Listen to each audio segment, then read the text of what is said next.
लड़की अपनी आंखों में आंसू लिए दुश्मन के सामने अपनी मां को बचाने के लिए नाचने को मजबूर है, पर तभी दुश्मन सेना का नेता उसे देखता है। उसके चेहरे पर दुख देखकर राजा को तुरंत अपना बचपन याद आ जाता है, जब उसकी मां को भी दुश्मन के सामने उसकी रक्षा के लिए नाचने को मजबूर किया गया था। लेकिन इस लड़की के विपरीत उसकी मां को ठीक उसके सामने मार दिया गया था, उसकी आंखों में। इसी गुस्से में राजा तुरंत एक तीर चलाता है और अपने ही सैनिकों में से एक को मार देता है। फिर वह अपनी बाकी सेना को चेतावनी देते हुए कहता है कि अगर उन्होंने फिर कभी किसी और लड़की के साथ ऐसा किया तो वह उन्हें मार देगा, उन्हें भी। और यह कहते हुए वह लड़की को बचाने के लिए दौड़ता है, लेकिन लड़की इतनी डर गई होती है कि वह वहीं बेहोश हो जाती है। पर सही समय पर राजा उसे पकड़ लेता है। इसके बाद जब लड़की जागती है, वह खुद को राजा के महल में पाती है। यह देखकर वह कुछ नहीं समझती और तुरंत अपनी मां से मिलने के लिए दौड़ती है, लेकिन रास्ते में राजा के सैनिक उसे देख लेते हैं।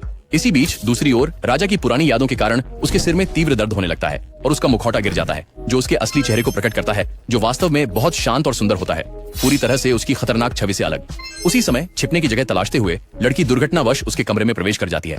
यह देखकर राजा सोचता है कि शायद कोई हमलावर है, इसलिए वह सीधे उसका गला पकड़ लेता है। लेकिन जैसे ही वह लड़की का चेहरा देखता है तो वह तुरंत उसे पहचान लेता है कि यह वही लड़की है जिसे उसने दिन के समय बचाया था। हालांकि चूंकि लड़की ने राजा का असली चेहरा नहीं देखा है, वह यह मान लेती है कि यह आदमी भी उसके जैसे राजा का कैदी है, इसलिए बिना झिझक वह उसका हाथ पकड़ लेती है और उसके साथ महल से भागने लगती है। लेकिन आश्चर्यजनक रूप से राजा उसे नहीं रोकता, क्योंकि वह देखना चाहता है कि लड़की उसे कहाँ ले जा रही है। पूरी रात इसी तरह बीत जाती है और पूरी रात यात्रा करने के बाद सुबह तक वे एक जंगल में पहुंचते हैं। यह देखकर लड़की खुश हो जाती है और कहती है, हम सुरक्षित हैं, अब आप अपने घर जा सकते हैं। लेकिन यह सुनकर लड़का कहता है, मेरा कोई घर नहीं है। यह सुनकर लड़की यह सोचने लगती है कि अब उसे क्या करना चाहिए, लेकिन तभी लड़का कहता है, तुमने मुझे बचाया है, इसलिए अब तुम्हें मेरी जिम्मेदारी लेनी होगी। ये सुनकर लड़की हैरान हो जाती है, लेकिन कोई और विकल्प न होने पर वह उसे अपने साथ ले जाने के लिए तैयार हो जाती है और थोड़े ही समय में वे बहुत अच्छे दोस्त बन जाते हैं। लेकिन उस रात जब राजा जंगल में एक छोटी झोपड़ी में स्नान कर रहा होता है तो उसका एक सैनिक उसे ढूंढ लेता है। सैनिक तुरंत उसे सूचित करता है, कहते हुए, हमें पता चला है कि कल रात आपके दुश्मनों में से एक आपको जहर देने वाला है।